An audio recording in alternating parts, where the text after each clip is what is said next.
Hola, y'all.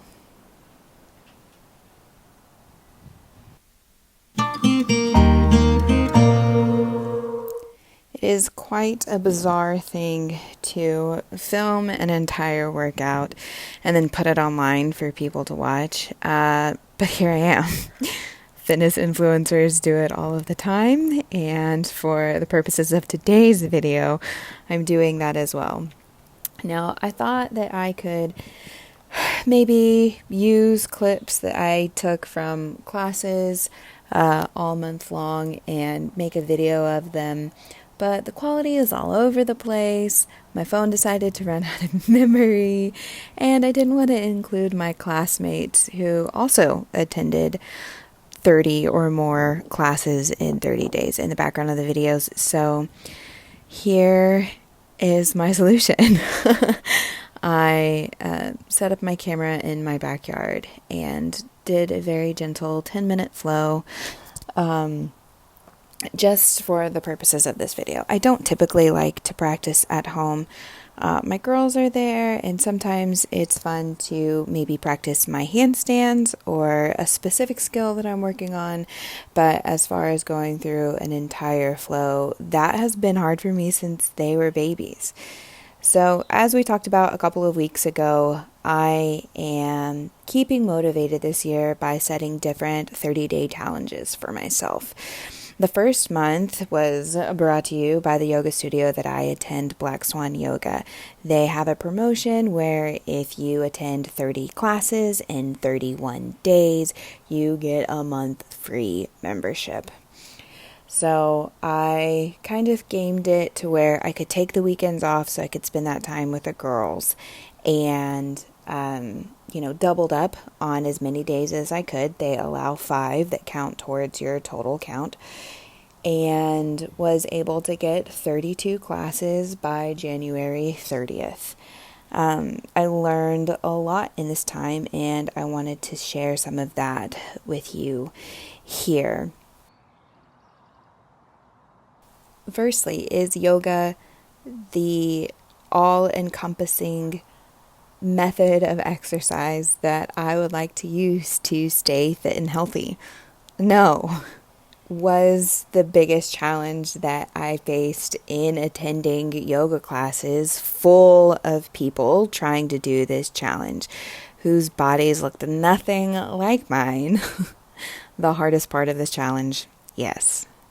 Is yoga an important part of a well-rounded physical health routine for me?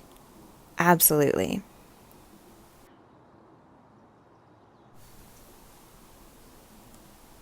I started yoga years ago in a prenatal class when I was first pregnant with my oldest daughter.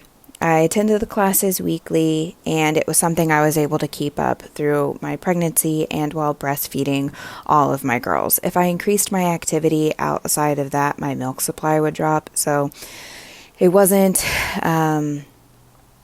adding running or Pilates or anything outside of that while I was pregnant or nursing wasn't really an option for me. Yoga became my main source of fitness while I was pregnant. But after I weaned my youngest daughter, I started adding things like yoga and CrossFit and eventually weightlifting. In the past couple of years, I have not been involved with a weightlifting team like I was for many years of my life. I started going to a Gold's Gym and regularly working out there, and have been able to add yoga at least weekly, usually a few times a week, in this past maybe 6 months, a little bit more than that.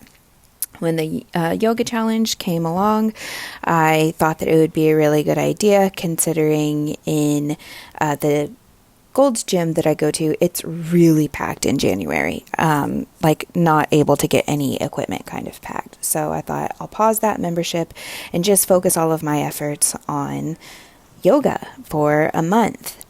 Over the past month, I have really, really, really missed weightlifting. I enjoy the feeling of being under heavy weight. Now, heavy weight now is a little bit different than it used to be, but nonetheless, I love weightlifting. So the last month I didn't touch a barbell, a dumbbell, anything like that. Just went to yoga class or a couple yoga classes a day, and then lots of walks, as much as the weather would permit, and of course, like time, work, school, all of those things. But I made yoga my main focus for the month. I don't think that I could ever get back to a place where I was only doing yoga and like totally content, but it was really fun to focus all of my energy on that for the last month. Now, the hardest part about this wasn't making the time. I'm really good at scheduling. It wasn't, finding space in the class, even though some of the classes had like 60 people in it. It wasn't the physical toll on my body. That didn't kick in till probably the mid-20s of where I got really tired. It was being in a class where people's bodies looked nothing like mine. My body kind of makes sense when you put me around other weightlifters, but with my folds and my muscles, and add on top of that my loose skin from birthing 3 humans. When I look around the room, I don't see many bodies that look like mine. There's so many reasons for this. A big one being people with bodies who aren't very thin tend to be too intimidated to go into those spaces.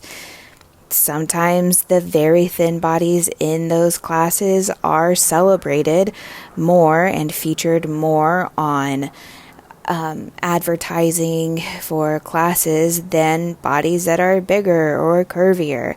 And I have to acknowledge too, like, my body isn't a big body. I'm 170 pounds. I'm 5'4". I'm 5'3.5". And I have lots of muscles. I've trained for years to have the shoulders and legs that I have now. And there are bodies who are in class with me who are much bigger than I am, and I'm sure having a hard time navigating where they belong in their practice. Overall, I'm extremely excited to add yoga into my weekly routine of staying healthy. Thanks for watching.